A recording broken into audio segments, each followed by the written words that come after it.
The seventh step is to review the transactions. By this step, the structure of projects and sub-projects are almost finalized, so you can go to the next screen to review the transactions. Select Next.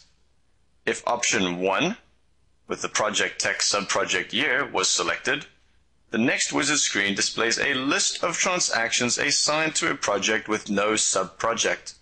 In other words, these transactions have no year associated with them. To convert them to time 2009, they now need to be assigned a year.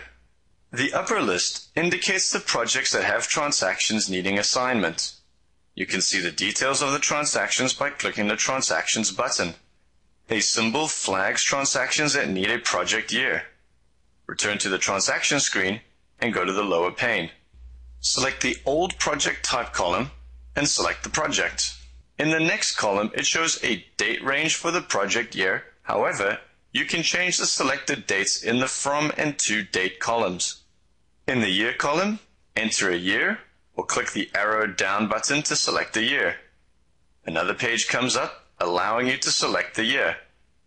If the project year is not on the list, click the New button to add it. Check the upper pane. Any transactions that belong to a project and year you selected are no longer there. This means that those transactions can be converted.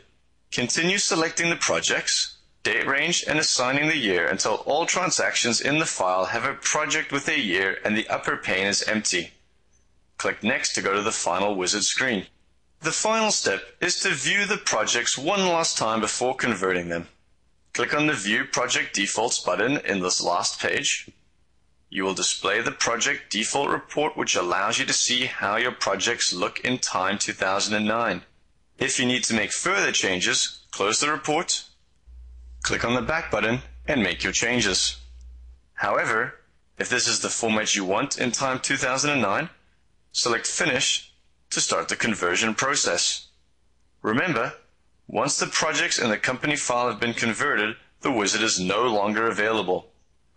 Once the project conversion is completed, you can now go to all the areas of time 2009 that use projects. Thank you for watching CaseWare QuickVids. Welcome to CaseWare QuickVids. This QuickVid provides an overview of the time equation editor. The equation editor is a tool to build filter equations for time documents. You can build simple or complex equations using the SQL tables listed for the document.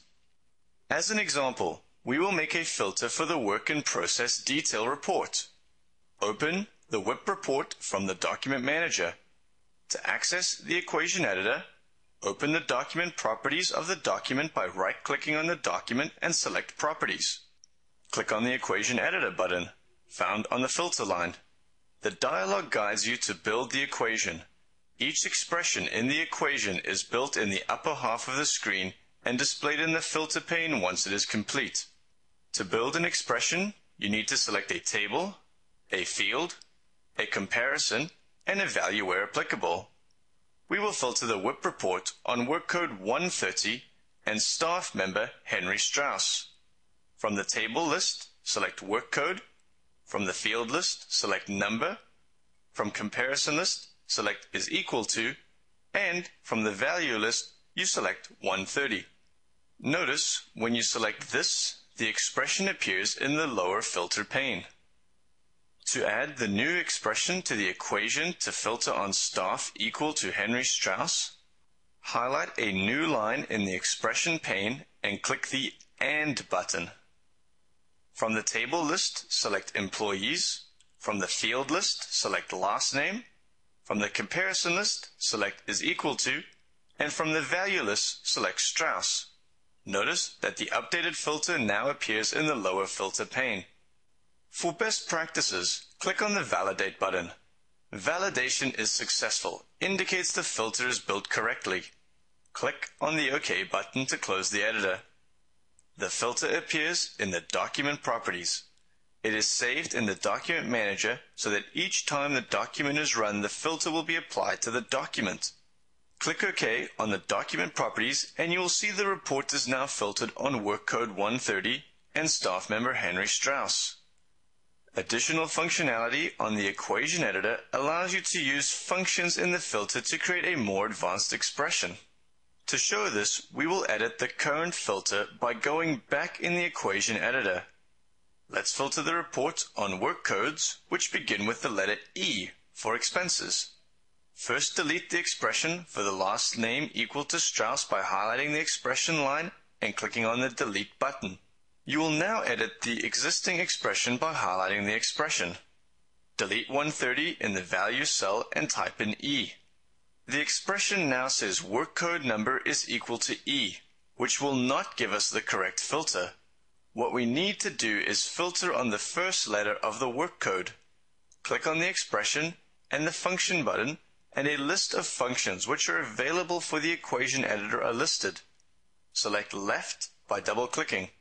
The function has added left to the work code number and needs to know how many characters you are filtering on. Put the number 1 in the space before the last bracket. Click on Check Syntax. You will see if the function is correct. Click OK to close the function dialog. You will see the expression is equal to E. Close the properties, and the report now filters on the expense work codes. One last area for the equation editor is multiple filters. Some reports require multiple filters on separate tables to filter the data properly. Integrated WIP and accounts receivable reports are an example of this. Open the integrated WIP and accounts receivable summary report and open the document properties. When looking at the equation editor, you will see the multiple filters lookup list. If you want to filter on a project for both the WIP and the accounts receivable, you need to use multiple filters. In our example, we will filter the report on project equal to odd 2009. Select WIP on the multiple filters, project from the table list, number from the field list, equal to from the comparison list, and odd 2009 from the value list. Then select accounts receivable on the multiple filters, project from the table list, number from the field list, equal to from the comparison list, and odd 2009 from the value list. You will see the filters being created in the bottom pane. Validate the expressions, close the equation editor, and the document properties, and you will see the filtering on the project report. This covers the equation editor and how to filter your documents. Thank you for watching CaseWare Quick Vids.